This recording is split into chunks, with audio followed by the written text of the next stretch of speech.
I was holding my newborn son for the first time when Derek's phone lit up beside my hospital bed. The message preview made my blood freeze. Can't wait until she's out of the picture permanently. Then we can finally be together.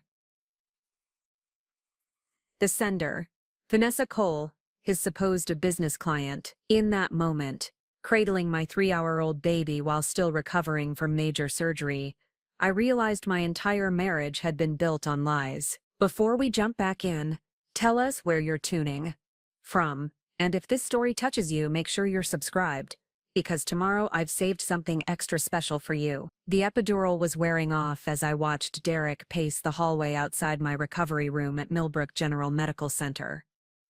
He was on another phone call, the third one since our son Ethan had arrived just hours earlier. Through the glass door, I could see him gesturing animatedly, his voice rising and falling in heated conversation.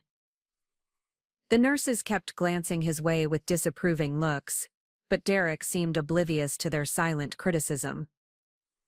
"Congratulations, Miss Timberton," Nurse Linda Chang said softly as she checked my vitals. "He's absolutely beautiful. 10 fingers, 10 toes, and those eyes are definitely going to break some hearts someday." She smiled warmly at baby Ethan, who was sleeping peacefully in my arms, completely unaware that his father had barely glanced at him since the delivery.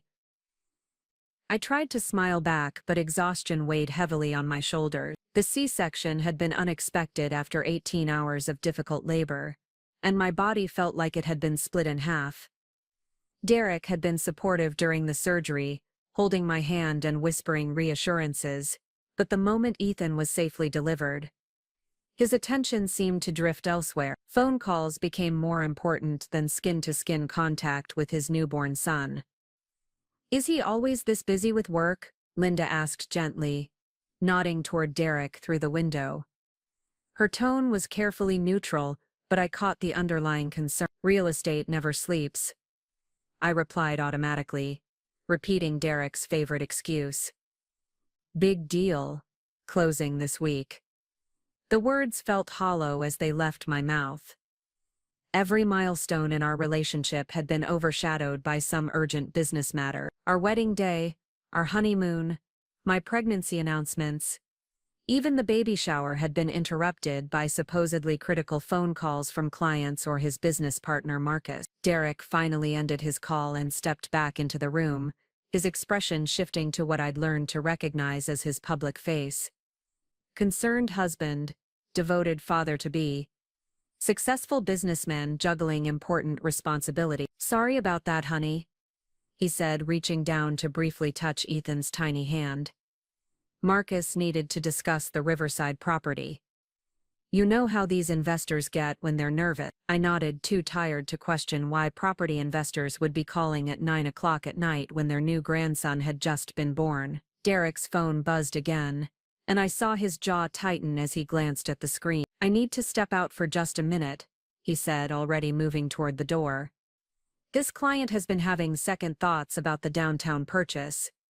And if we lose this sale..." He was gone before I could respond, leaving me alone with Ethan and the growing realization that even the birth of his first child couldn't compete with Derek's mysterious business obligation. I adjusted my position carefully, wincing as the surgical incision pulled, and gazed down at my son's perfect sleeping face. He had Derek's dark hair but my green eyes, and I wondered what kind of father he would grow up with. The room felt eerily quiet without Derek's constant phone notifications and hurried conversations. For the first time in months, I allowed myself to acknowledge the nagging doubts that had been growing throughout my pregnancy. Derek's late nights had become more frequent, his explanations more elaborate, and his affection toward me more perfunctory. I'd attributed it to stress about becoming a father, about expanding the business, about providing for our growing family. But sitting there in that hospital bed, holding our newborn son while Derek prioritized phone calls over precious first moments, I began to question whether I'd been making excuses for behavior I didn't want to examine too closely. Nurse Linda returned with a warm blanket and a gentle reminder about feeding schedules. "Don't worry about being perfect," she said, noticing my overwhelmed expression. Every new mother feels this way. You'll find your rhythm. She paused, glancing toward the empty doorway. Is your husband coming back soon? We need to discuss some discharge instructions and newborn care basics. He'll be back, I said, though I wasn't entirely sure. Derek's business calls had a way of stretching indefinitely. Especially lately, he's just dealing with a difficult client situation. Linda nodded but didn't look convinced. She'd probably seen countless new fathers over the years, and she could likely distinguish between genuine work emergencies and avoidance behavior. Well, when he returns, we'll go over everything together. In the meantime, try to rest. Recovery from a C-section takes time, and you'll need your strength for the weeks ahead. After she left, I found myself studying the framed photo Derek had brought from home. The one from our wedding day 3 years earlier. We looked so happy, so convinced that we were building something lasting and meaningful. Derek's smile in the photo was genuine. His eyes focused entirely on me as we danced at our reception. When had that changed? When had I become an afterthought in his life? My phone buzzed with a text from my sister Claire. How's the new mama doing? Can't wait to meet my nephew. I started to type a response about how perfect Ethan was, how overwhelmed but grateful I felt. But I found myself hesitating. How could I explain that the most important day of my life felt oddly lonely? How could I admit that Derek seemed more interested in his phone than in his newborn son? Instead, I sent back a simple message. Ethan is perfect, still recovering but doing well. Derek is handling some work crisis. Even to my own sister, I couldn't bring myself to voice the growing unease that had taken root in my chest. Derek's phone, which he'd left charging on the bedside table in his hurry to take his call, buzzed repeatedly with incoming messages. The screen lit up each time, displaying previews of texts that I could see from my position in the bed. Most were from Marcus about property listings and client meetings. Exactly what I'd expected, but then a name appeared that made me pause. Vanessa Cole. I'd heard Derek mention Vanessa occasionally over the past few months. She was supposedly a high-end client looking for commercial property, someone with significant investment capital who required personal attention and frequent consultation. Derek had taken several evening meetings with her, weekend calls that couldn't be postponed, and last-minute schedule changes that revolved around her availability. The message preview was brief.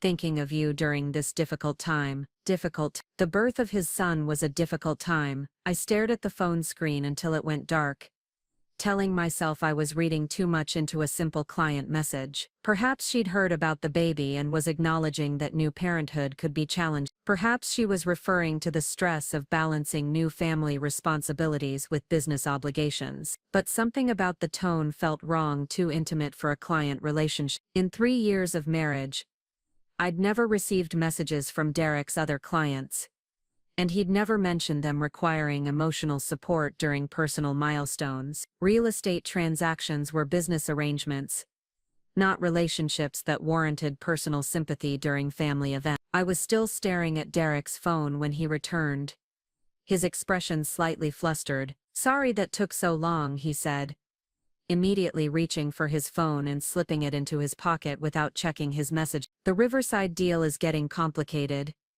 and Marcus needed me to walk him through some contingency options. Vanessa Cole texted you, I said quietly, watching his reaction carefully. Something about a difficult time. Derek's face remained impassive, but I caught a brief flicker of something in his eyes. Surprise, concern? Guilt? Oh right, he said casually. She heard about the baby and was just acknowledging how overwhelming new parenthood can be. She has kids of her own, so she understands the adjustment period. The explanation sounded reasonable, but it raised new questions. Derek had never mentioned that Vanessa had children, and her message hadn't sounded like maternal advice from one parent to another. It had felt more personal, more intimate, like someone who was genuinely invested in Derek's emotional state. That's thoughtful of her, I managed, shifting Ethan to my other arm as he began to stir. I don't think you've mentioned that she's a mother, haven't? Derek moved to the window, looking out at the parking lot rather than meeting my eyes. She's got 2 teenagers, divorced, so she handles a lot on her own. That's part of why her property search has been so specific. She needs something that works for her family situation. The additional details felt like overcompensation, the way people elaborate when they're trying to make a lie sound convincing. I'd seen Derek do this with clients when he was stretching the truth about property features or market conditions. The more specific he became, the more likely he was bending reality to fit his narrative. Ethan began to fuss, his tiny fists waving as he searched for food. I attempted to position him for nursing, wincing as the movement pulled at my surgical side. Derek noticed my discomfort and moved to help, but his phone buzzed again, and I saw his attention split between supporting me and wondering who was trying to reach him. "Go ahead and check it," I said, exhaustion making me more direct than usual. "I can manage." Derek hesitated, then pulled out his phone. His face darkened as he read whatever message had arrived. "I need to make another call," he said apologetically. "This situation with the downtown property is falling apart, and if we don't handle it tonight, we could lose a six-figure commission." He was gone again before I could respond, leaving me to struggle with nursing while still recovering from major surgery. Through the window I could see him pacing in the hallway, his conversation animated and intense, but this time, his body language looked different, less like business frustration, and more like personal conflict. Nurse Linda appeared in the doorway, taking in the scene of me fumbling with Ethan while Derek gestured emphatically outside. "Let me help you with that," she said kindly, moving to adjust Ethan's position and make nursing more comfortable. "First times can be tricky, especially when you're still healing." As she helped me establish a better feeding position, I found myself studying Derek through the glass. His conversation had shifted from animated to what looked almost like pleading. His free hand ran through his hair repeatedly, a gesture I recognized as his stress response. But what kind of real estate deal would prompt that level of emotional investment? "Is everything all right, honey?" Linda asked softly, following my gaze toward Derek. "You look worried." "Just tired," I replied.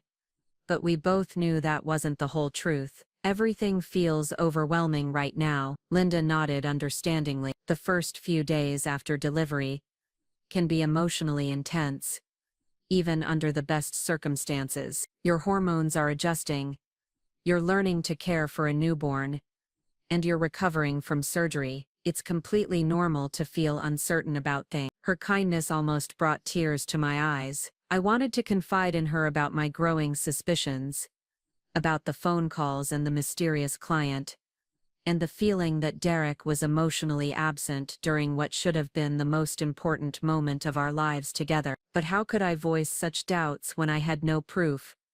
Only intuition and a growing sense that something fundamental had shifted in my marriage. Derek ended his call and returned to the room, slipping his phone back into his pocket with the careful precision of someone hiding something important. "Sorry about that," he said, moving to sit in the chair beside my bed. "Crisis averted. At least for now." He reached out to stroke Ethan's head, as our son nursed contentedly. For a moment Derek's expression softened into something that looked like genuine wonder. "He's really something, isn't he?" he said quietly.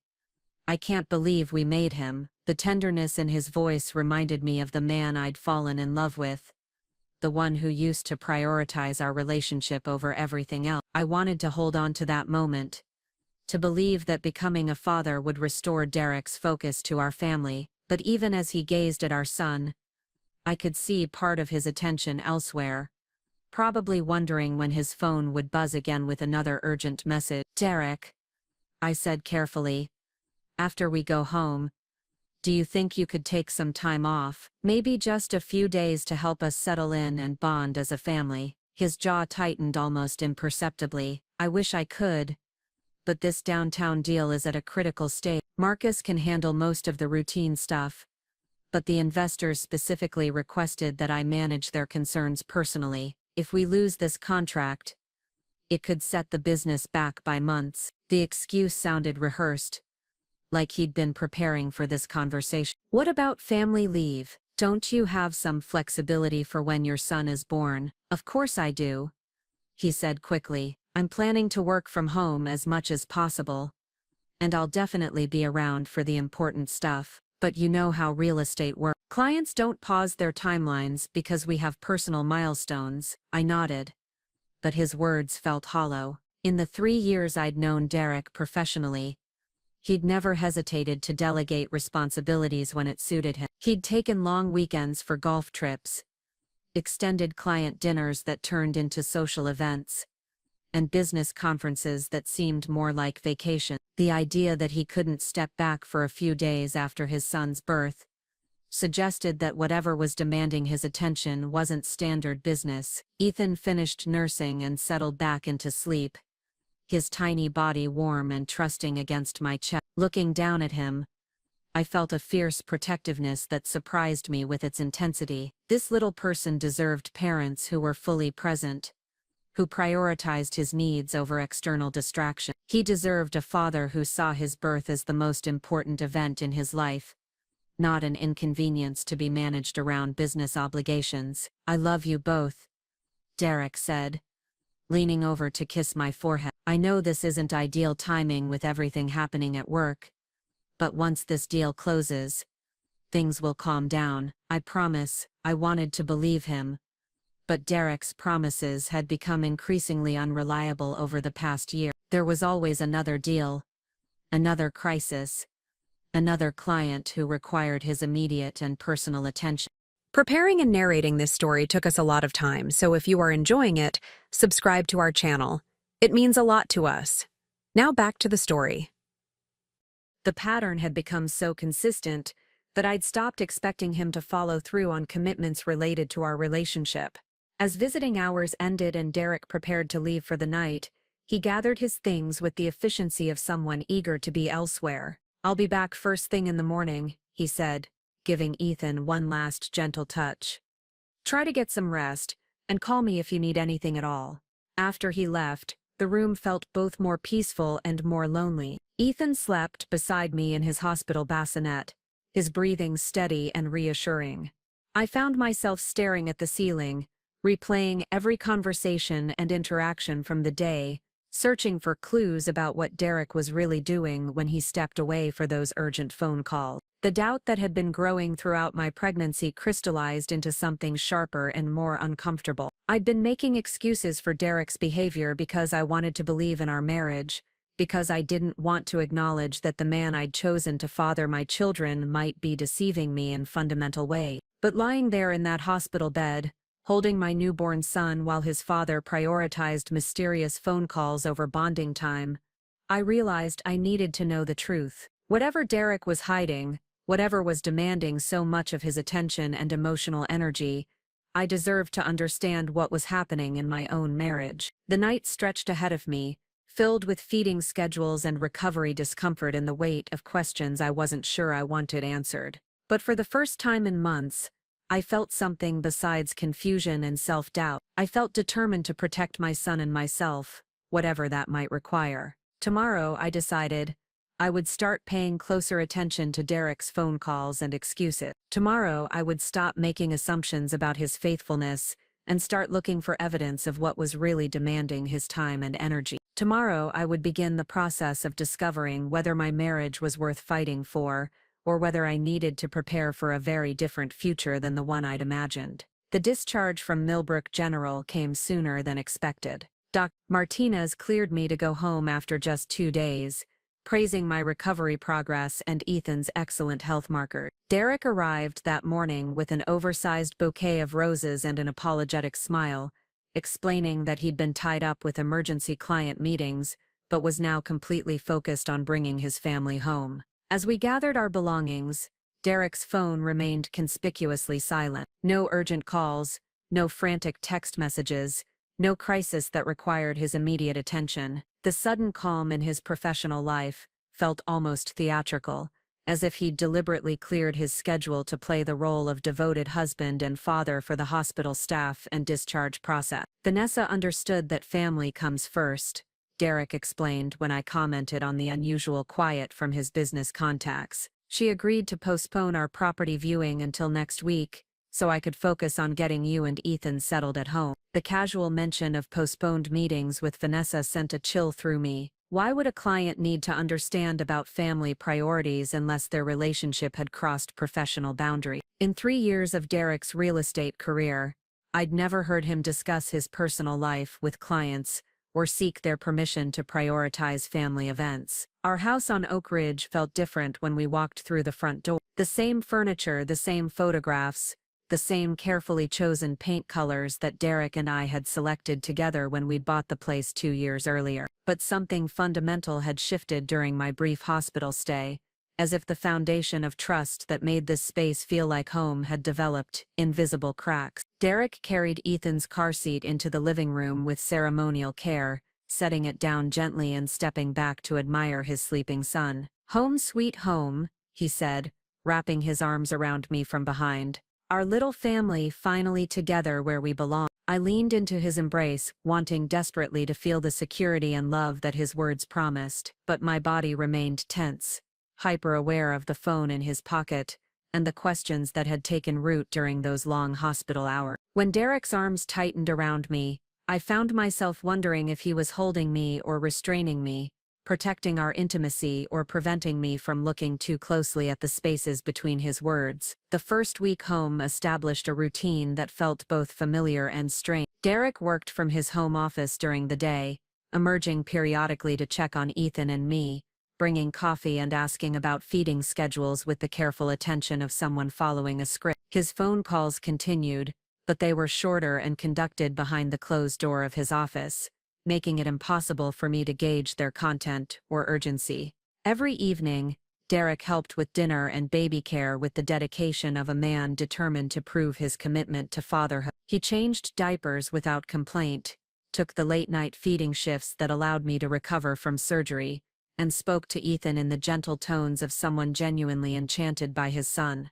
But I noticed things that troubled me. Derek's phone, which used to charge openly on his nightstand, now disappeared into his office each night. His laptop, formerly left casually around the house, remained locked in his desk drawer when not in use. Most concerning were the moments when I caught Derek staring into space with an expression of profound conflict, as if he were wrestling with decisions that had nothing to do with real estate or new parenthood. Nicole Rodriguez, my closest friend since college, visited on Thursday afternoon with homemade lasagna and an eagerness to meet Ethan. We'd maintained our friendship despite her skepticism about Derek, whom she'd always found charming but somehow insubstantial. Nicole had never voiced direct criticism of my husband, but I'd sensed her reservations in the careful way she asked about our relationship and the polite distance she maintained from Derek during social gatherings. "He's absolutely beautiful," Nicole said, cradling Ethan while I attempted to eat something more substantial than the crackers and juice I'd been surviving on. "Those eyes are definitely going to break hearts. How are you feeling?" "Really feeling?"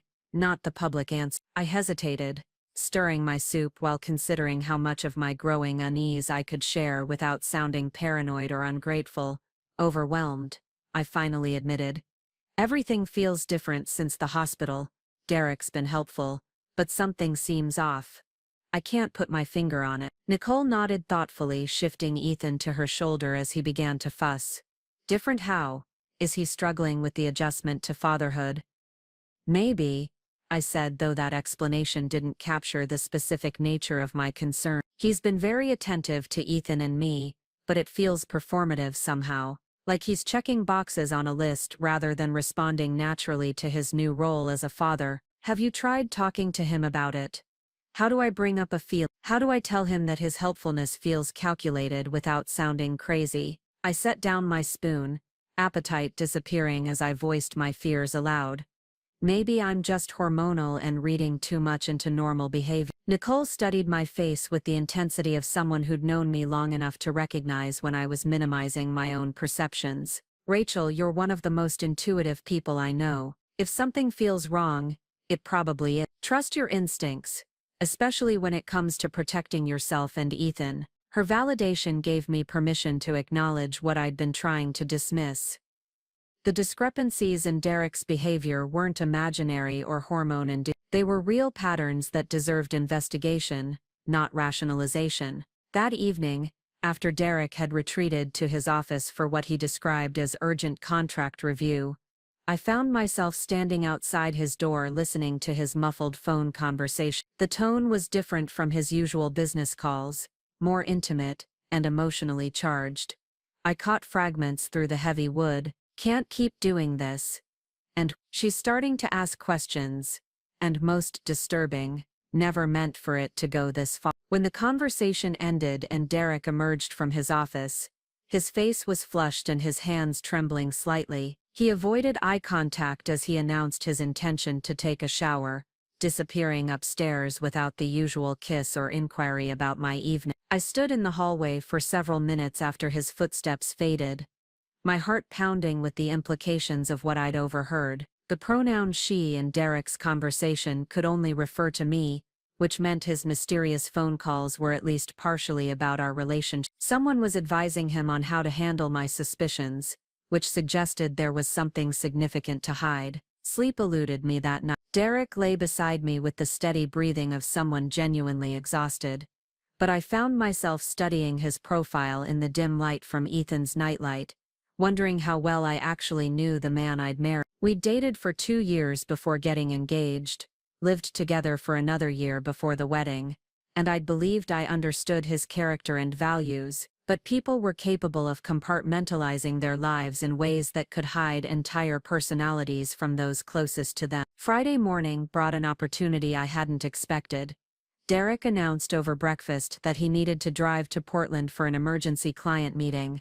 Something about investors threatening to withdraw from a major commercial development, unless he addressed their concerns personally. "I'll be gone most of the day," he explained, gulping coffee while checking his phone for messages. Marcus tried to handle it, but they specifically requested me. "You know how these high-stakes deals work," I nodded sympathetically while mentally cataloging the inconsistencies in his story. Derek had never mentioned working with Portland investors, and Marcus had always been fully capable of managing client relationships independently. The sudden urgency felt suspicious, especially given Derek's recent pattern of mysterious phone calls and secretive behavior. "Will you be home for dinner?"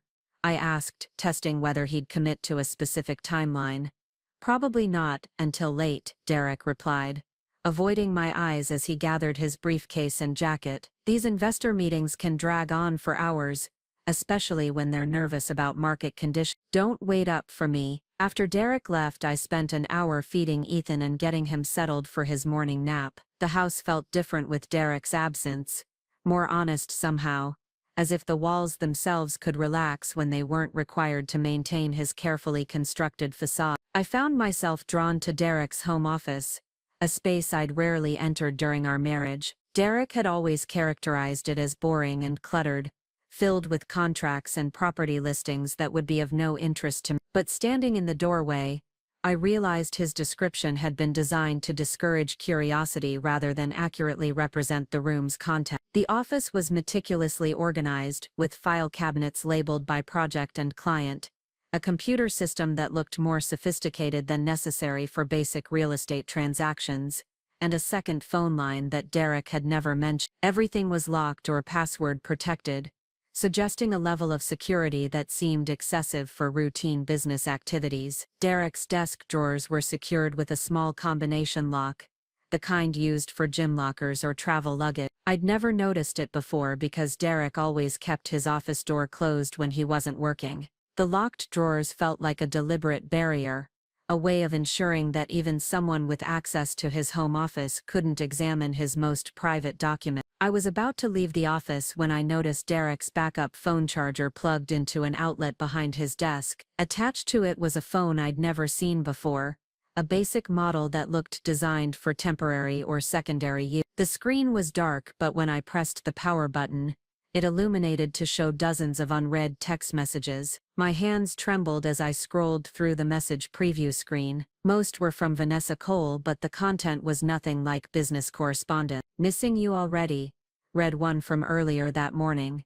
"Can't wait until we don't have to hide anymore," said another from the previous evening. The timestamps corresponded exactly with Derek's mysterious phone calls and urgent meeting. The messages painted a picture of an intimate relationship that had been developing parallel to Derek's marriage and new fatherhood. Vanessa wasn't a client looking for commercial property. She was Derek's lover, someone who shared his bed when he claimed to be working late, someone who understood his schedule well enough to coordinate their communications around my presence in the house. I scrolled further back through the message history, my stomach churning as the extent of Derek's deception became clear. The relationship had been ongoing for at least 8 months, spanning most of my pregnancy and continuing through Ethan's birth. While I'd been planning our son's nursery and preparing for our expanding family, Derek had been building an entirely separate life with another woman. The most recent exchange between Derek and Vanessa had taken place that morning, just before Derek left for his supposed client meeting in Portland. "Rachel's getting suspicious," Derek had written. "We need to be more careful until I figure out how to handle this situation." Vanessa's response was immediate and chilling. "You said you were going to tell her after the baby came. How much longer are you going to keep lying to both of us?" Derek's final message before leaving the house made my blood freeze.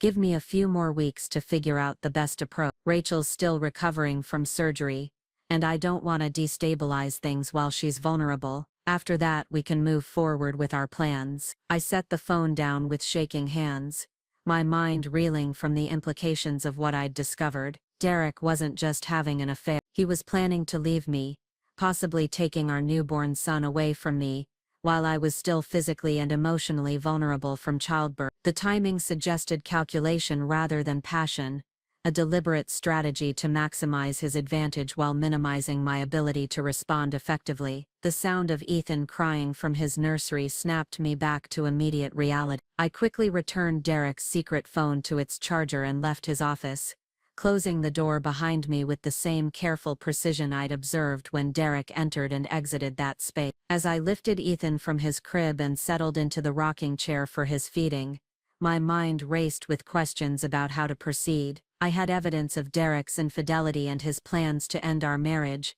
but I also had a 3-week-old baby, and was still recovering from major surgery. Any decisions I made would affect not only my own future but Ethan's welfare and security. Nicole's advice echoed in my memory: "Trust your instincts, especially when it comes to protecting yourself and Ethan." My instincts were screaming that Derek's planned revelation would be designed to benefit him rather than me, that his timing and approach would be calculated to leave me with the fewest possible options and resources. I needed help, but not from friends or family, who might inadvertently reveal my knowledge before I was prepared to act. I needed professional guidance from someone who understood the legal and financial implications of Derek's deception, someone who could help me protect my interests and my son's future. That afternoon, while Ethan napped peacefully in his swing, I conducted careful internet research on divorce attorneys in the Millbrook area. I needed someone with experience in complex asset division and child custody cases,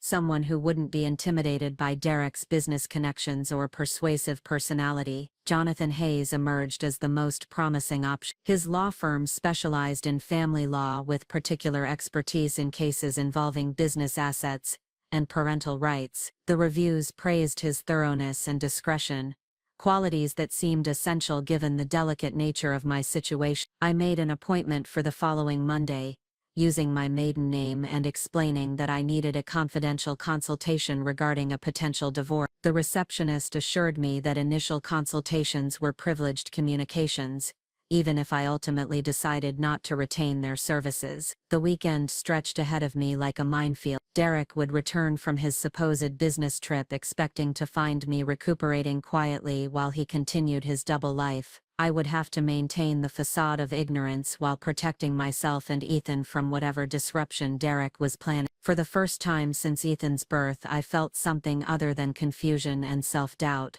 I felt angry, not just about Derek's betrayal but about his assumption that I would remain passive while he manipulated our family's future for his own convenience. He'd underestimated my strength and my determination to protect my son, mistakes that would prove costly when I was ready to reveal what I'd discovered. Derek returned home late that evening, as predicted, with elaborate stories about difficult investors and last-minute contract negotiations. He kissed me gently and asked about my day with the concerned attention of a devoted husband, never suspecting that I'd spent the afternoon planning my escape from his web of lies. As he settled into bed beside me, Derek's phone buzzed with what he claimed was a final message from his Portland clients, but I knew better. Somewhere across town, Vanessa Cole was probably waiting for Derek's report on how much longer they'd need to maintain their secret while he decided the best way to abandon his recovering wife and newborn son. The knowledge burned in my chest like a physical weight,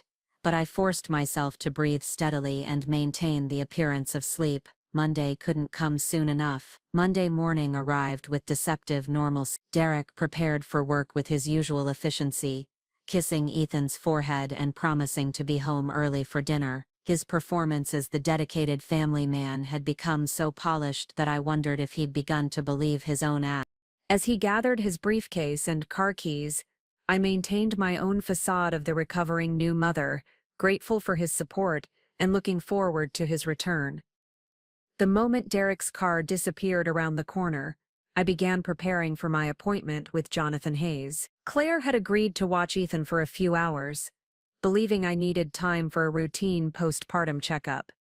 The deception felt necessary given the sensitivity of my actual destination and the potential consequences if Derek discovered my investigation before I was ready to act. Hayes' legal associates occupied a modest brick building in downtown Millbrook, deliberately understated in a way that suggested confidence rather than pretension. The reception area was warm but professional, with leather chairs and legal journals that created an atmosphere of competence without intimidation.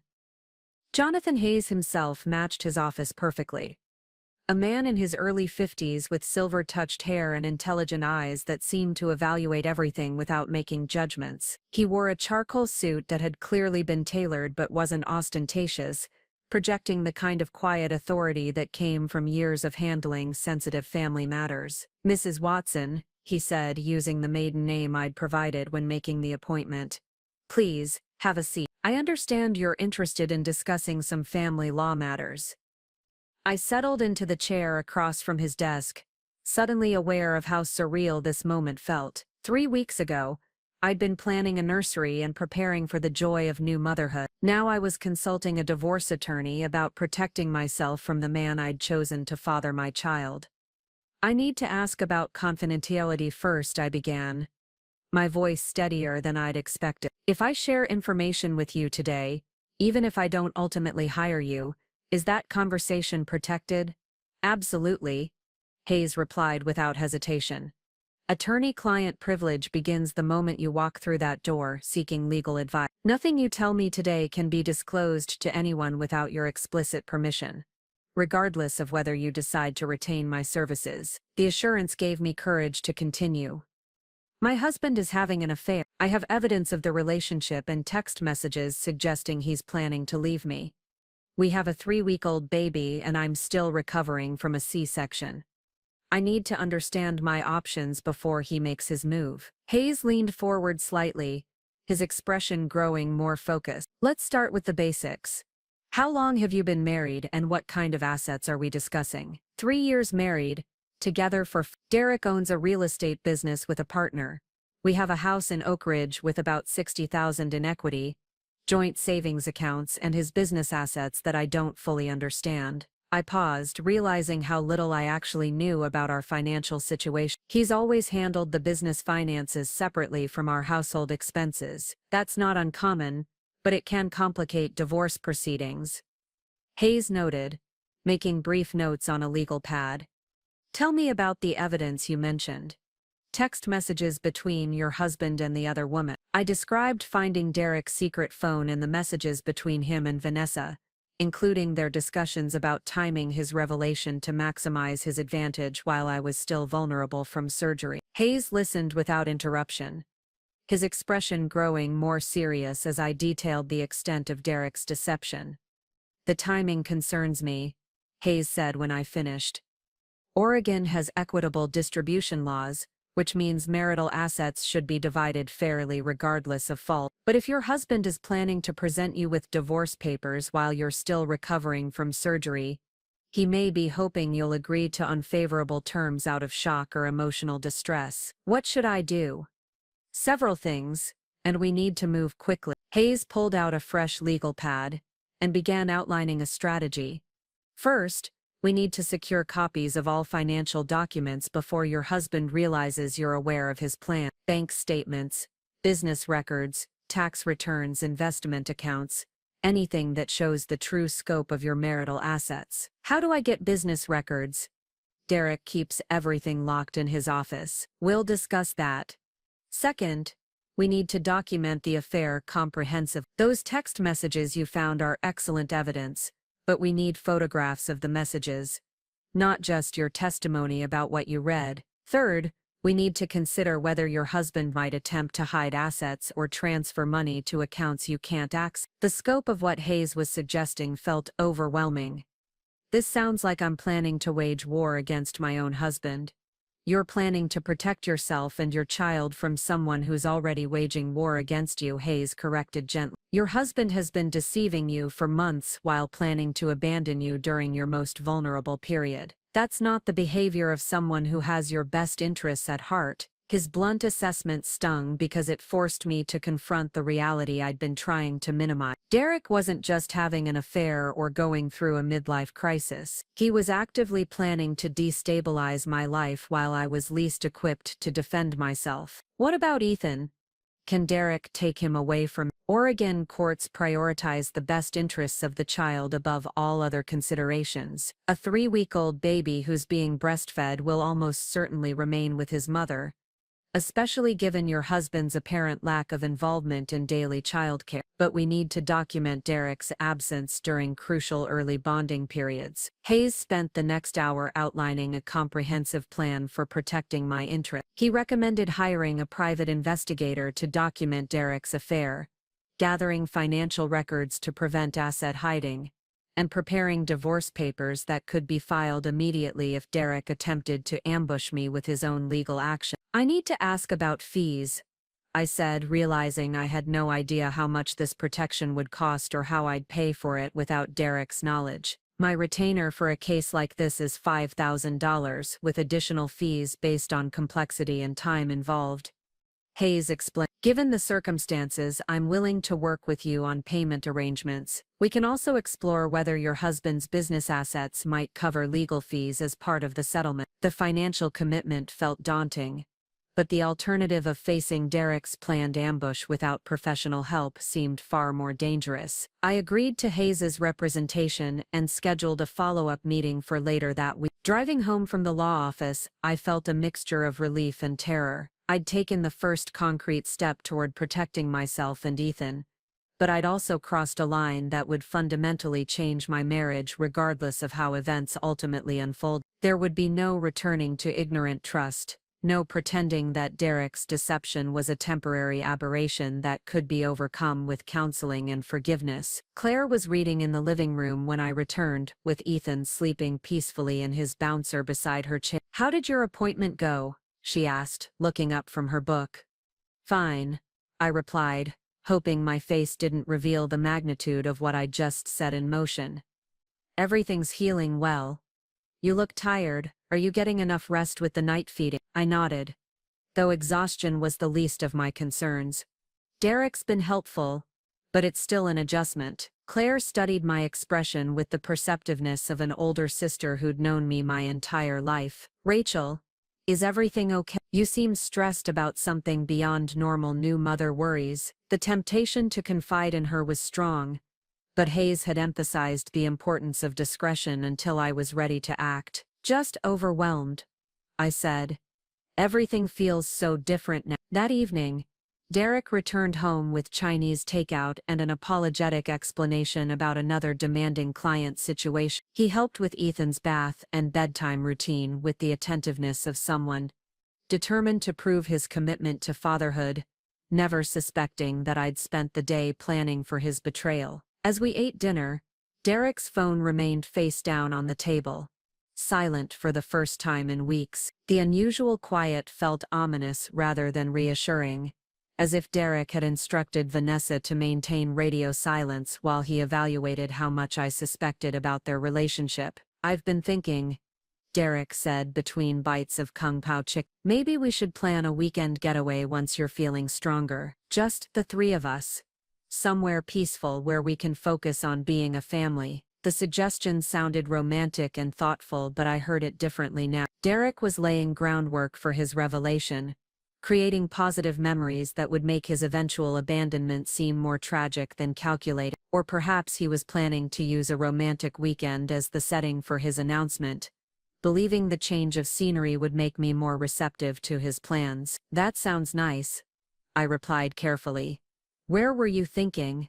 Maybe there's a family resort near Lincoln City that caters to couples with young children. They have babysitting services and spa treatments for new mothers. The specificity of his suggestion made me wonder if he'd already researched the location, possibly even made reservations. Derek had always been a planner, but this level of detail about a hypothetical trip felt like advanced preparation for a significant conversation. How's work going? I asked, testing whether he'd maintain his fiction about demanding clients and urgent deadlines. Derek's expression shifted almost imperceptibly, a brief flicker of something that might have been guilt or calculation. Busy, but manageable. The Portland deal is moving forward and Vanessa finally found a property that meets her investment criteria. The casual mention of Vanessa sent adrenaline surging through my veins. Derek was testing me, watching for reactions that might indicate how much I knew about his relationship with her. The fact that he'd brought up her name unprompted suggested he was growing confident in his ability to deceive me. That's good, I said neutrally. I know how much effort you've put into helping her find the right commercial space. She's been a challenging client, but the commission will be worth it, Derek continued, his tone carefully professional. High-maintenance investors often are the most profitable in the long run. I nodded sympathetically while my mind catalogued the lies embedded in his explanation. Vanessa wasn't an investor or a client. She was Derek's lover, someone who shared intimate conversations about our marriage and his plans for our future. The fact that Derek could discuss her so casually while sitting across from his wife and newborn son demonstrated a level of compartmentalization that was genuinely chilling. That night, after Derek had fallen asleep, I crept downstairs to his office. My hands shook as I photographed the messages on his secret phone, documenting the evidence Hayes had insisted we'd need for any legal proceedings. The timestamps and content painted an irrefutable picture of Derek's deception, proof that his affair had continued even after Ethan's birth. One message exchange from that very evening made my stomach turn. While Derek had been helping with Ethan's bath and discussing our hypothetical family vacation, he'd been texting Vanessa about their plans for the following day. She's starting to relax her guard, Derek had written. I think we can meet tomorrow afternoon without raising suspicions. Vanessa's response was immediate. I'm tired of hiding. When are you going to tell her the truth? Soon, Derek had replied. I want to make sure she's emotionally stable enough to handle the conversation. The last thing I need is for her to have a breakdown that affects my custody rights. The calculated cruelty of his words hit me like a physical blow. Derek wasn't planning to end our marriage out of passion for another woman or even dissatisfaction with our relationship. He was strategically timing his revelation to maximize his advantages in what he anticipated would be a contentious divorce and custody battle. I photographed every message, my fury growing with each piece of evidence. Derek had spent months planning his exit strategy while I prepared for our son's arrival, believing we were building a family together. He'd attended birthing classes and assembled cribs while texting another woman about their future together. Most horrifically, he'd held my hand during surgery while calculating the best timing to abandon me during my recovery. The private investigator Hayes had recommended was named Tom Bradley, a former police detective who specialized in matrimonial cases. I called him the next morning while Derek was supposedly showing properties to potential buyers. Mrs. Pemberton, Bradley said when I explained my situation. Attorney Hayes briefed me on your case. I understand we need to move quickly given your husband's apparent timeline. How quickly can you document their relationship? I can start surveillance immediately. If they're meeting regularly, I should have photographic evidence within a few days. Hotel records, restaurant visits, any public displays of affection that support the affair allegation. The clinical language made Derek's betrayal sound like a business transaction, which perhaps it was from his perspective. What do you need from me? Your husband's schedule, vehicle description, Any information about where and when he typically meets this woman. The more specific you can be, the faster I can gather the evidence we need. I provided Derek's license plate number, work address, and the details I'd gleaned from his text messages about meeting times and location. Bradley assured me he'd begin surveillance that afternoon and would have preliminary findings within 48 hours. Wednesday brought Derek's most elaborate deception yet. He announced at breakfast that Marcus needed him to attend a real estate conference in Salem, an overnight trip that would require him to leave immediately after lunch and return the following evening. "I hate to leave you alone with Ethan so soon," Derek said, his expression perfectly calibrated to convey reluctant duty. "But this conference focuses on commercial investment strategies, exactly what we need for the Portland project." The lie was so smooth and confident that I almost admired Derek's skill at deception. If I hadn't known about Vanessa and his secret phone, I would have believed every word and probably encouraged him to attend for the sake of his business development. "We'll be fine," I assured him. "Ethan and I are getting into a good routine. I'll call tonight to check on you both," Derek promised, leaning down to kiss my forehead with the tender concern of a devoted husband. After Derek left, I immediately called Tom Bradley to alert him about the overnight trip. "This is perfect," Bradley said. "If they're planning to spend the night together, I'll have definitive proof of the relationship." The hours dragged by with excruciating slowness. I tried to focus on Ethan's needs and my own recovery, but my mind kept spinning through scenarios of what Derek and Vanessa were doing while I sat home alone with our newborn son. The betrayal felt fresh and raw each time I allowed myself to fully comprehend the magnitude of his deception. Derek called that evening as promised, his voice warm with concern as he asked about my day and Ethan's feeding schedule. In the background, I could hear what sounded like restaurant noise, clinking glasses and muted conversation that supported his fiction about being at a professional conference. "How's the conference going?" I asked, testing whether he'd elaborate on his fabricated story. "Informative but exhausting," Derek replied smoothly. "Lots of networking opportunities and seminars about market trends. I'm learning strategies that should help us expand the business significantly." Every word was a lie delivered with such casual confidence that I wondered how many other stories Derek had told me over the years that I'd accepted without question. How many business trips and client emergencies and urgent meetings had actually been rendezvous with women I'd never suspected existed. "I miss you both," Derek continued.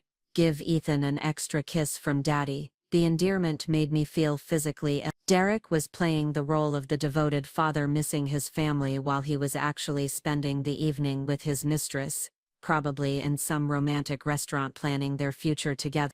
Thursday morning brought a call from Tom Bradley with news that confirmed my worst fears and vindicated my decision to investigate. "I have extensive photographic and video evidence," Bradley reported. "Your husband and Vanessa Cole checked into the Riverside Inn in Salem yesterday afternoon. They had dinner at an intimate French restaurant, spent the night together, and are currently having breakfast in the hotel's cafe." The stark confirmation of Derek's betrayal hit me harder than I'd expected, even though I'd known intellectually what the surveillance would reveal. Hearing the details made it impossible to maintain any illusions about Derek's character or his commitment to our marriage. "How solid is the evidence?" I asked. "Ironclad. Clear photographs of them kissing, holding hands, entering and leaving the hotel room together. Video footage of intimate conversation during dinner. If this goes to court, there won't be any question about the nature of their relationship." I thanked Bradley and immediately called Jonathan Hayes to report the findings. "This changes our timeline," Hayes said after I described the evidence. "Your husband may be planning to accelerate his revelation now that he's had an extended romantic getaway with his girlfriend. What do you recommend? We need to be prepared to file immediately if Derek attempts to blindside you with divorce paper. I'm going to draft a comprehensive petition that protects your interests and requests temporary custody, support, and exclusive use of the marital home." The legal machinery was now in motion, but I felt strangely calm rather than panic. The uncertainty and self-doubt that had plagued me since Ethan's birth had been replaced by clear-eyed determination to protect my son and myself from Derek's calculated manipulation. Derek returned home Thursday evening with gifts that felt like guilt offerings: expensive flowers, gourmet chocolates, and a silver bracelet that he claimed reminded him of me while he was away. He was effusive in his affection, holding Ethan for extended periods, and asking detailed questions about my day with the focused attention of someone trying to assuage his own conscience. "I missed you both more than I expected," Derek said as we prepared for bed. "Being away made me realize how important family is, especially now that we have Ethan." The irony of his statement was breathtaking. Derek had spent the previous 24 hours with another woman while claiming to miss his family, planning our family's destruction while professing to value what we'd built together. "The conference was useful, but I'm glad to be home," Derek continued, settling into bed beside me. "There's nothing more important than what we have right here." I murmured appropriate responses while my mind raced with plans for protecting Ethan and myself from the man lying next to me. Derek had made his choice months ago when he began his affair with Vanessa. Now it was time for me to make mine. Friday morning would bring Derek's revelation, though not in the way he'd planned. Jonathan Hayes had scheduled an emergency meeting for early that morning to finalize our legal strategy. By the time Derek woke up, I would be prepared for whatever bombshell he planned to drop. As Derek's breathing settled into the rhythm of sleep, I lay awake planning for a confrontation that would end my marriage but hopefully secure my son's future. The woman who had entered Millbrook General for Ethan's birth was gone, replaced by someone harder and more determined. Derek had underestimated my strength and my willingness to fight for what mattered most. Tomorrow he would learn exactly how costly that miscalculation would prove to be. Friday morning erupted with the sound of Derek's phone buzzing incessantly at 6 a.m. He fumbled for it in the darkness, his movements urgent and panicked in a way I'd never witnessed before. The blue glow illuminated his face as he read whatever message had arrived, and I watched his expression transform from confusion to something approaching terror. "What's wrong?" I asked, feigning the sleepy concern of an unsuspecting wife. Derek was already climbing out of bed, pulling on clothes with frantic efficiency. "Emergency at the office," he said, his voice tight with stress. "One of our biggest deals is falling apart and Marcus can't handle it alone." I recognized the lie immediately, but Derek's panic was genuine. Something had happened overnight that disrupted whatever carefully laid plans he'd been nurturing. As he rushed through his morning routine, I caught glimpses of him texting rapidly, his fingers flying across the phone screen with desperate urgency. "I'll call you later," Derek promised, leaning down to kiss my forehead with distracted affection. This might take most of the day to sort out. The moment his car disappeared down Oak Ridge, I called Jonathan Hayes. "Something's wrong," I reported. "Derek left in a panic this morning, claiming there's an emergency at work." This isn't his normal pattern. "Interesting timing," Hayes mused. "Tom Bradley filed his surveillance report last night. If your husband has connections in certain circles, he might have learned that he's being investigated." The implications sent a chill through me. If Derek knew about the private investigator, he might also suspect that I'd discovered his affair. His carefully planned timeline for revealing his intentions could accelerate dramatically, potentially leaving me scrambling to protect myself and Ethan. "What do we do now?"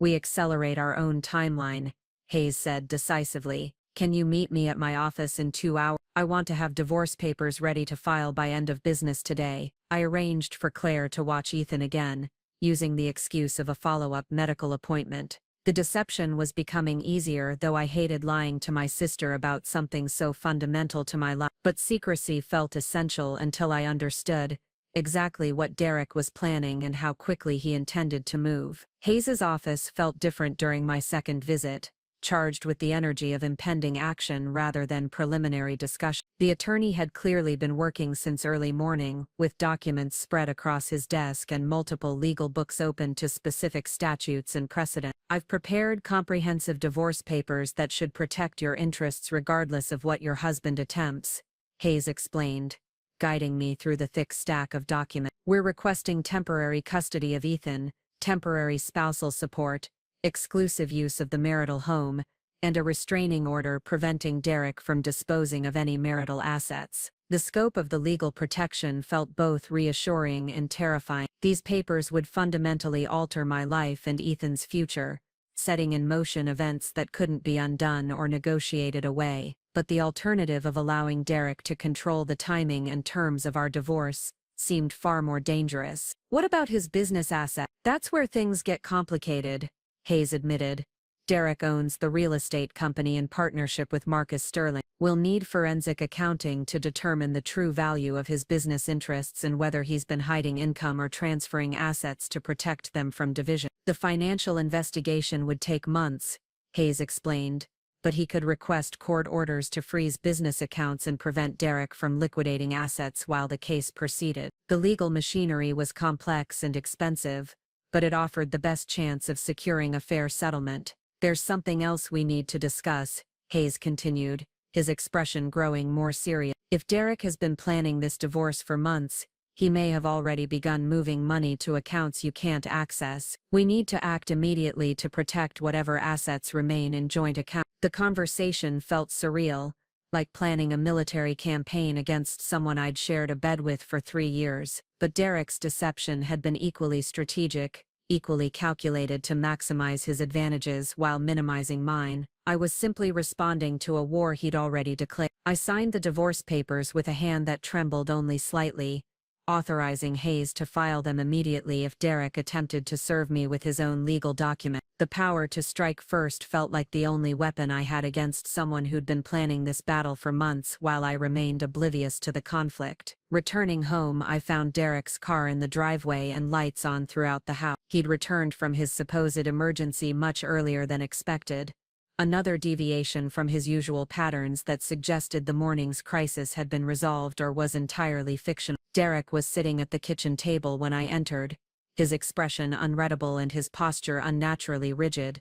Spread before him were bank statements, legal documents, and what appeared to be a folder of photographs. My heart hammered as I recognized Tom Bradley's surveillance images among the papers, evidence of Derek's affair with Vanessa displayed in stark black and white detail. "We need to talk," Derek said quietly, his voice carrying none of its usual warmth or confidence. I set my purse down carefully, buying time to process this unexpected confrontation. Derek had somehow obtained copies of the private investigator's report, which meant he knew that I'd been investigating his affair. The power dynamic I'd been trying to establish through legal preparation had just shifted dramatically. "About what?" I asked, settling into the chair across from him with feigned ignorance. Derek picked up one of the photographs, a clear image of him kissing Vanessa outside the Riverside Inn. "About these," he said flatly, "about how long you've known, and what you're planning to do with this information." The direct confrontation caught me off guard, though I realized I should have anticipated it. Derek had always been intelligent and resourceful, qualities that made him successful in real estate and apparently also in discovering when he was being investigated. "How did you get those?" "Marcus has a friend who works security for the hotel. He noticed a man with a camera taking pictures of guests and reported it to management. When Marcus described the situation to me, I realized what was happening." Derek's tone was matter-of-fact, as if he were discussing a routine business transaction rather than evidence of his infidelity. The explanation revealed how quickly information traveled in small communities like Millbrook, where everyone knew everyone else's business. It also demonstrated Derek's network of connections and his ability to gather intelligence when he felt threatened. "So you know that I know," I said, abandoning any pretense of ignorance. "I know you hired a private investigator to follow me and Vanessa. I know you've been suspicious for weeks, probably since the hospital. What I don't know is what you plan to do with this information." Derek's calm demeanor was more unnerving than anger would have been. He was treating our conversation like a business negotiation, evaluating my position and calculating his response based on the strength of my evidence and the potential damage to his interest. "What I plan to do," I said slowly, "is protect my son and myself from a husband who's been lying to me for months, while planning to abandon us." "Abandon is a strong word," Derek replied evenly. "I never intended to abandon Ethan. He's my son, and I want to be part of his life regardless of what happens between you and me." The distinction felt both legally significant and emotionally hollow. Derek was already positioning himself as the reasonable parent who wanted joint custody, rather than the deceiving spouse who'd planned to destabilize his family during his wife's most vulnerable period. What about Vanessa? I asked. How does she fit into your plans for being part of Ethan's life? Derek's composure cracked slightly, revealing a flash of the guilt and conflict I'd glimpsed in recent weeks. Vanessa and I developed feelings for each other that neither of us intended. It doesn't change my commitment to being a good father to Ethan. The clinical language couldn't disguise the fundamental betrayal at the heart of Derek's explanation. He'd chosen to pursue a relationship with another woman while his wife was pregnant and recovering from childbirth, then tried to frame his deception as an unfortunate accident rather than a series of deliberate choices. When were you planning to tell me? When were you going to stop lying about client emergencies and business trips? Derek shifted uncomfortably in his chair, apparently unprepared for such direct questioning. I was waiting for you to recover fully from the surgery. I didn't want to stress you while you were still healing and adjusting to motherhood. How considerate, I said, allowing sarcasm to creep into my voice. You were protecting me by continuing to lie and cheat while I took care of your newborn son. Rachel, I know how this looks, but the situation is more complicated than you understand. Vanessa and I didn't plan for this to happen. We tried to fight it, but sometimes feelings develop beyond our control. The self-serving narrative Derek was constructing painted him as a victim of uncontrollable passion, rather than someone who'd made calculated choices to deceive his family. I wondered if he'd convinced himself that his affair was somehow inevitable rather than a deliberate betrayal of his marriage vows. How long? I asked. How long have you been sleeping with her? Derek hesitated, clearly weighing how much truth he could afford to reveal. 8 months, he finally admitted. It started as a professional relationship, but it evolved into something more personal. 8 months meant the affair had begun during my second trimester, while I was buying baby clothes and preparing our home for Ethan's arrival. Derek had been building an intimate relationship with another woman while helping me choose paint colors for the nursery and discussing names for our unborn child. Were you planning to leave me? I asked bluntly. I was planning to ask for a separation, Derek said carefully. I thought we could work out custody arrangements that would be fair to everyone involved, including Ethan. The euphemistic language couldn't hide Derek's intention to end our marriage on terms that benefited him. A separation would allow him to continue his relationship with Vanessa while maintaining legal ties that might complicate any divorce settlement I pursued. And if I refused to agree to this separation, Derek's expression hardened slightly, revealing the calculating mindset beneath his reasonable facade. Then we'd need to involve lawyers and work through the courts, but I hoped we could handle this civilly, without unnecessary drama or expense. The implication was clear. Derek preferred that I accept his terms voluntarily, rather than force him to fight for what he wanted through legal proceedings. He was offering me the illusion of choice while making it clear that resistance would be costly and contentious. I've already involved a lawyer, I said quietly, watching Derek's face for his reaction. Shock replaced his careful composure, followed quickly by what looked like anger and calculation. When? Monday. Jonathan Hayes is representing. Derek's familiarity with the name was obvious from his expression. Hayes had clearly handled cases involving Derek's business associates or competitors, which meant Derek understood exactly how formidable an opponent he would be facing. You've been planning this, Derek said, his tone shifting from reasonable to accusatory. You've been investigating me and preparing legal action while pretending to be the unsuspecting wife. I've been protecting myself and my son from a husband who was planning to ambush me while I was still recovering from surgery, I corrected.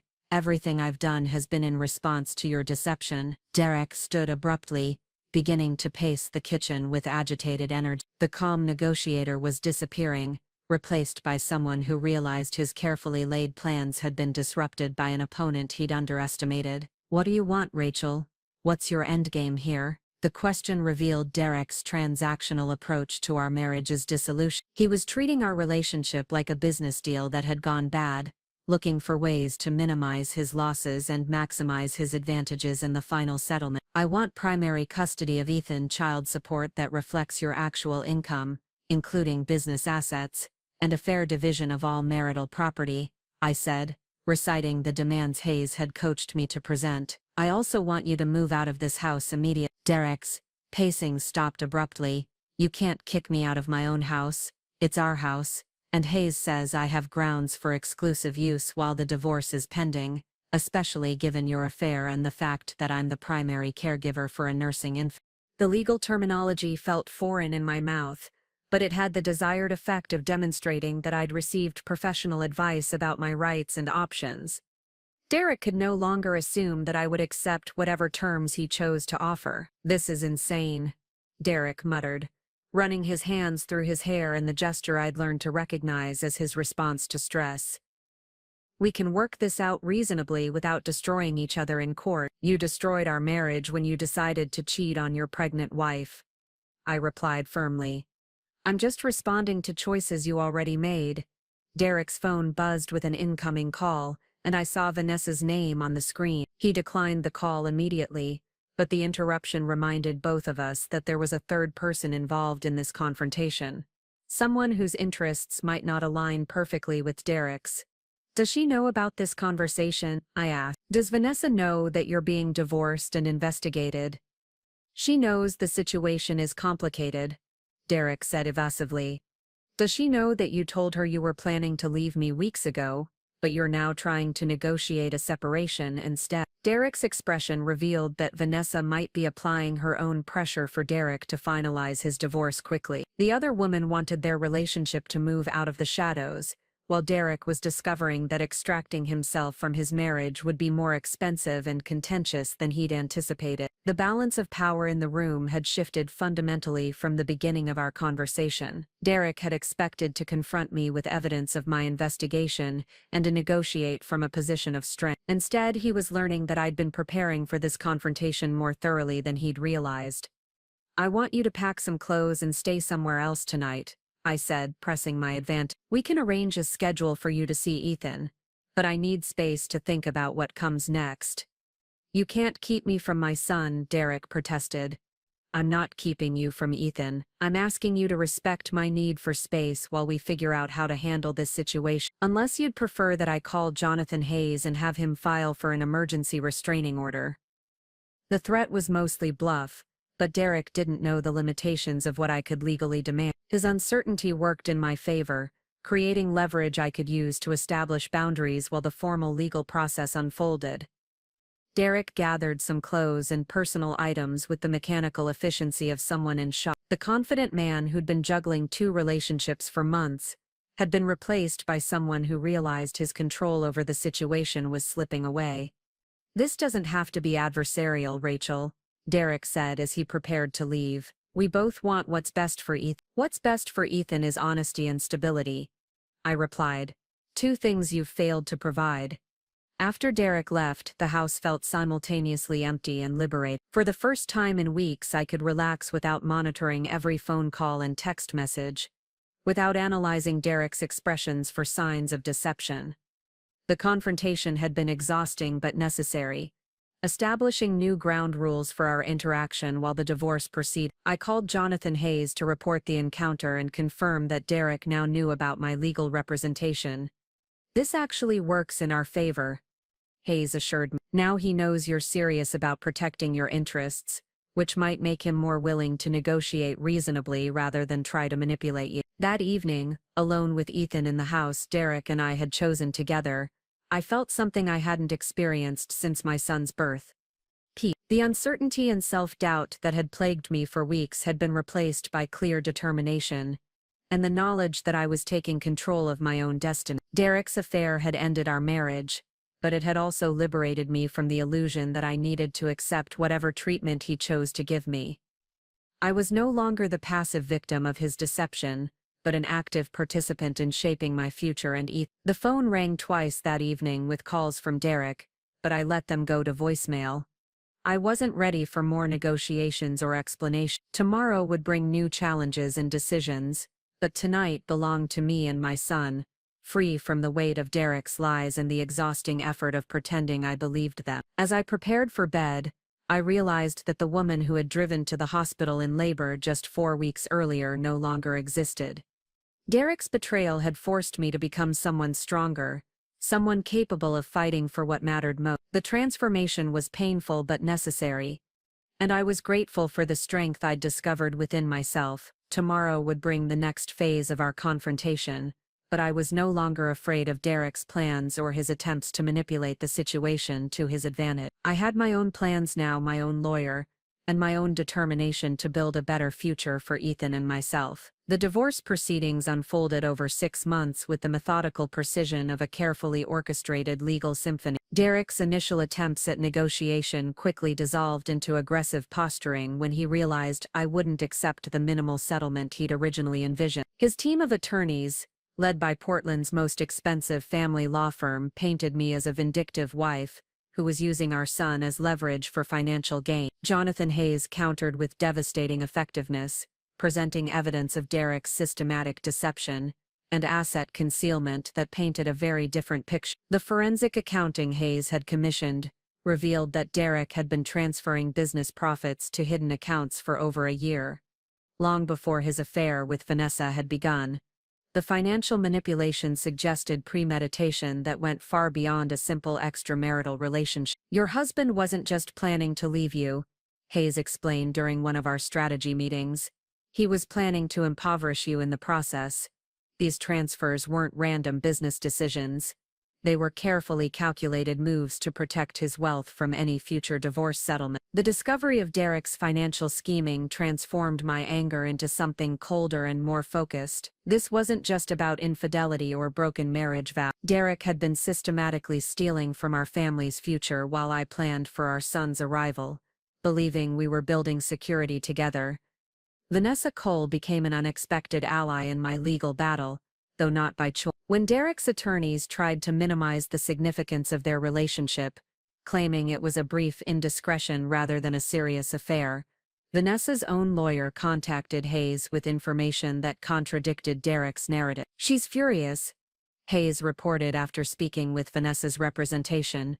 Derek apparently promised her that his divorce would be quick and amicable, that his wife would accept a reasonable settlement without prolonged litigation. Now Vanessa realizes she's been involved with a man who was lying to everyone in his life, including her. Vanessa's testimony proved devastating to Derek's credibility. She described in detail how Derek had discussed his plans to minimize my financial settlement, how he'd bragged about hiding business assets, and how he'd characterized me as a naive woman who wouldn't have the sophistication to challenge his version of our family's finance. The most damaging revelation came when Vanessa produced text messages in which Derek had calculated exactly how little child support he could legally pay while maintaining his current lifestyle. He'd researched Oregon's minimum requirements and planned to structure his income to fall within the lowest possible brackets, regardless of his actual earning capacity.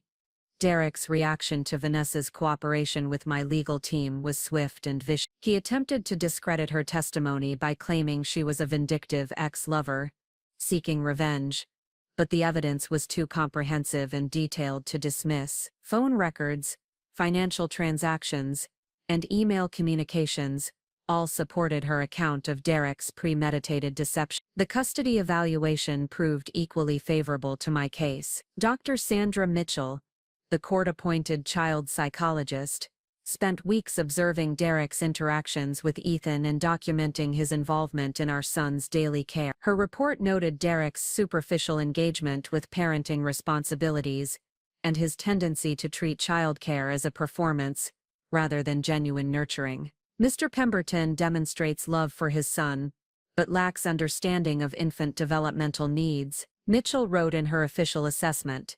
His interactions appear scripted rather than intuitive, suggesting limited experience with hands-on parenting despite living in the same household as the child. The evaluation also documented Derek's continued relationship with Vanessa during the divorce proceedings, including overnight visits that occurred during his scheduled time with Ethan. Mitchell expressed concern about introducing a newborn to multiple caregivers and unstable relationship dynamics during crucial early bonding periods. Marcus Sterling's testimony provided the final blow to Derek's case. Under oath, Derek's business partner revealed the true scope of their real estate company's profits, and Derek's attempts to restructure their partnership agreement to hide his income from divorce proceedings. Marcus, who had apparently grown uncomfortable with Derek's deception, produced financial records that contradicted everything Derek had claimed about his earning capacity.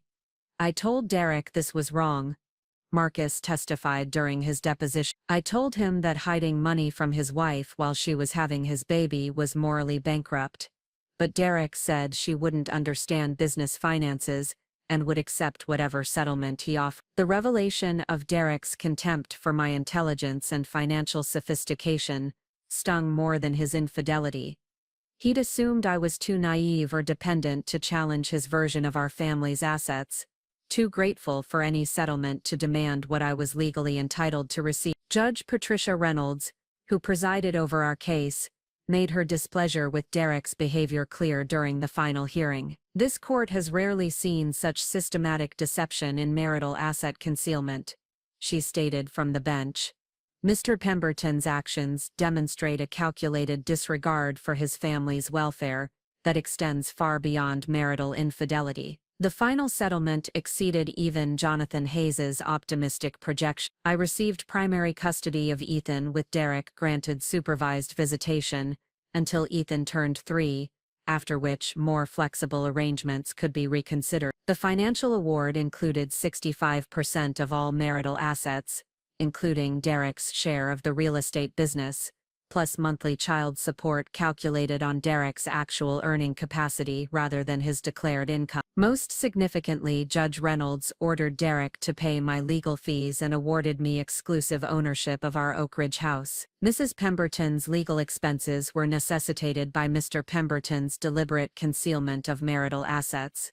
The judge explained, "Justice requires that the deceiving party bear the cost of uncovering their own deception." Derek's face during the settlement announcement revealed the magnitude of his miscalculation. The confident man who'd planned to dictate the terms of our divorce had lost control of virtually every aspect of the proceeding. His attempts to manipulate the system had backfired spectacularly, leaving him with minimal custody, substantial financial obligations, and a reputation in the Millbrook business community that would take years to rebuild. The aftermath of our divorce brought unexpected freedom and opportunities I'd never imagined during my marriage. With the financial security provided by the settlement, I enrolled in graduate school to complete the master's degree in early childhood education I'd abandoned when Derek and I got married. The irony wasn't lost on me that Derek's attempts to impoverish me had instead funded my return to academic life. Ethan thrived in the stable environment we created together. Without the constant tension of Derek's deception poisoning our home,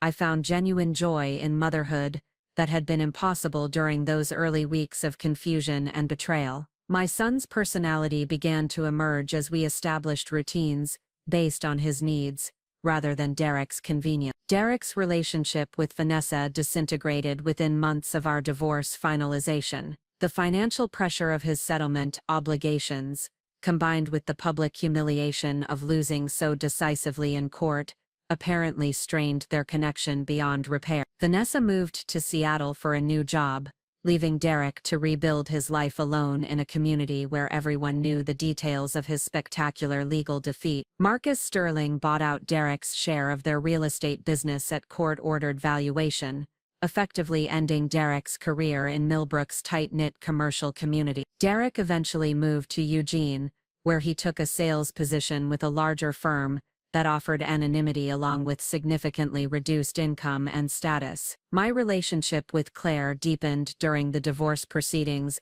as I finally shared the full extent of Derek's deception. Her initial shock gave way to fierce support and advocacy that helped me navigate the emotional challenges of single motherhood while pursuing my education. I always sensed something wasn't right about Derek, Claire admitted during one of our regular coffee meetings. He was charming and successful, but there was something performative about his personality, like he was always playing a role rather than being authentic. Nicole Rodriguez, my college friend who had maintained polite skepticism about Derek throughout our marriage, became an invaluable source of practical support and emotional grounding. Her own experience as a single mother provided guidance about balancing academic demands with parenting responsibility. "You're a completely different person now," Nicole observed during Ethan's first birthday party, which we celebrated in the backyard of the house Derek had tried to take from us. "More confident, More grounded, more genuinely happy than I ever saw you during your marriage. The observation prompted reflection about the woman I'd been during my relationship with Derek,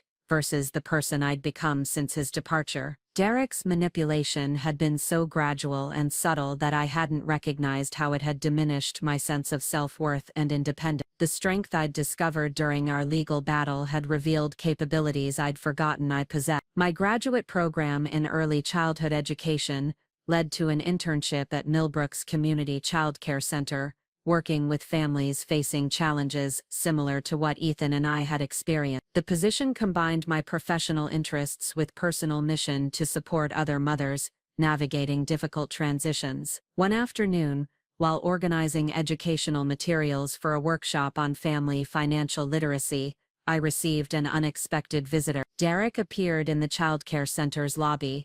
His appearance dramatically changed from the confident businessman I'd married. Weight loss had sharpened his features, and his clothing suggested significantly reduced circumstance. I wanted to see how Ethan was doing, Derek said quietly, his earlier arrogance replaced by something that might have been genuine remorse, and to apologize for how everything happened. I studied Derek's face, searching for signs of the manipulative personality that had characterized our marriage's final months. Instead, I saw someone who appeared genuinely humbled by the consequences of his choices. Ethan is thriving, I replied neutrally. He's walking now, saying a few words, developing his own personality. I made terrible choices, Derek continued.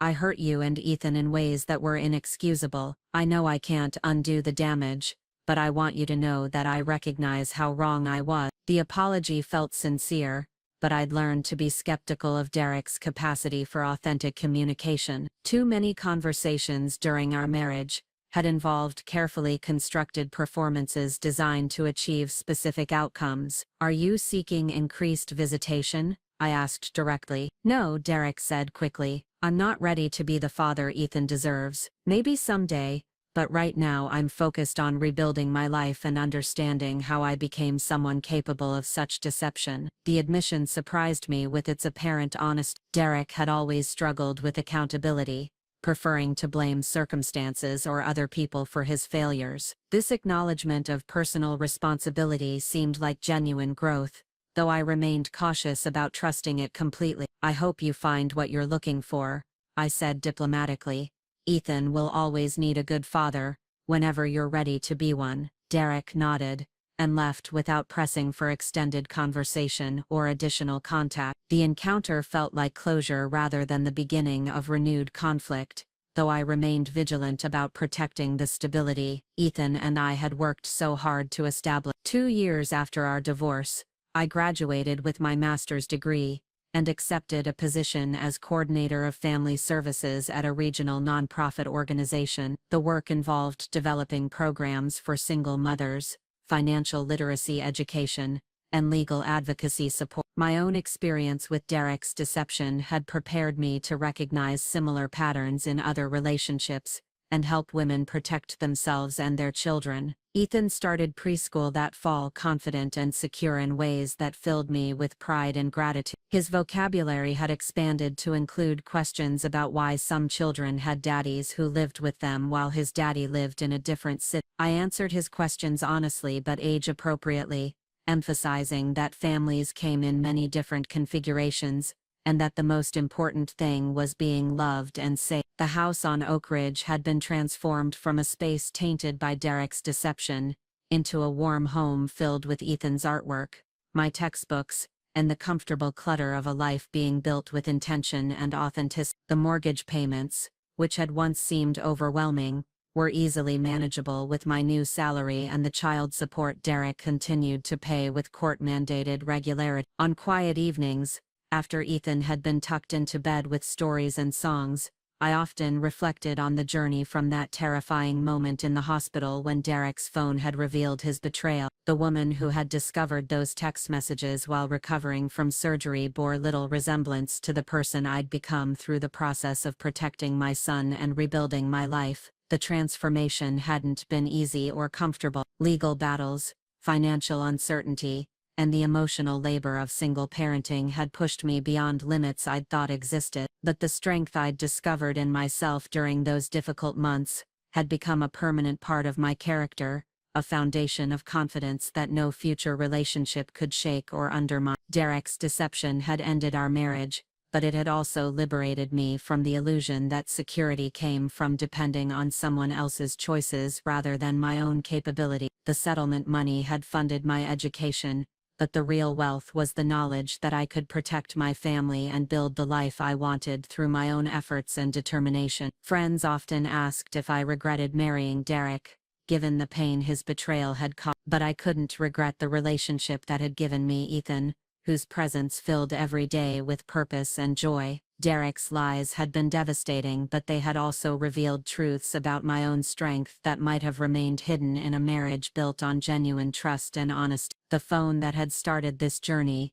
Derek's device displaying Vanessa's intimate messages while I held our newborn son, sat forgotten in a drawer somewhere in his Eugene apartment. But the courage I'd found to photograph those messages and seek legal protection had changed everything about my future. As I prepared for bed in the house Derek had tried to take from us, surrounded by evidence of the life Ethan and I had built together, I felt profound gratitude for the strength to fight back when someone tried to diminish my worth and steal my security. The battle had been worth winning, not just for the financial protection it provided, but for the knowledge that I would never again allow anyone to make me feel powerless in my own life. Up next, you've got 2 more standout stories right on your screen. If this one hit the mark, you won't want to pass these up, just click and check them out.